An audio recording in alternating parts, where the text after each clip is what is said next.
ରାସ୍ତାରେ ସେ ମୁଖ୍ୟ ସ୍ରୋତକୁ ପଳେଇ ଆସିବେ। ତେଣୁ ସେଟାକୁ ସେ ବ୍ରେକ୍ କଲେ, ବ୍ରେକ୍ କରି କଲେ କ'ଣ ନା ଏଇଟା ତାକୁ ଏବେ ଗୋଟେ କର ତାଙ୍କର ଯାହା ଆବଶ୍ୟକତା ଅଛି ଯଦି ଆମେ ସ୍ୱାବଲମ୍ବୀ କରିବା ସେ ଘାଟିକୁ ତାଙ୍କର ଯେତେ ପ୍ରକାର ନିୟନ୍ତିଆ ଅଛି ତାଙ୍କର ନିୟନ୍ତିଆ ଏବଂ ତାଙ୍କର ସହଯୋଗୀ ଯଦି କିଏ ଜଣେ ଜେନେରାଲ ଲୋକ ରହିଛି ତାର ମଧ୍ୟ ସୁବିଧା ହେବ। ଅର୍ଥାତ୍ ଟୋଟାଲ ଗାଁଟା ଗୋଟେ ଆଦର୍ଶ ଗାଁରେ ପରିଣତ ହେବ। ରାସ୍ତା ଘାଟ ମାନେ କୂଅ ପୋଖରୀ ସ୍କୁଲ ମାନେ ବିଜୁଳି ରେସନ କାର୍ଡ ଭତ୍ତା ଇନ୍ଦିରା ଆବାସ ଯେମିତି କୌଣସି କଥାଟା ସେଠି ଆଉ ବାକି ନଥିବ।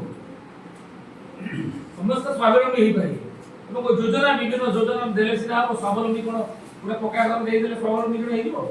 ହେଇଯିବ ହବ କି ନା? ହବ ନା। ଯଦି ତାର ରୋଜଗାର ବ୍ୟବସ୍ଥା ନଥିବ ତେଣୁ ଏଇ ବିଭିନ୍ନ ଆମର ଅଧିକାରୀ ମାନେ ଅଛନ୍ତି ରୋଜଗାର ଦେବା ପାଇଁ।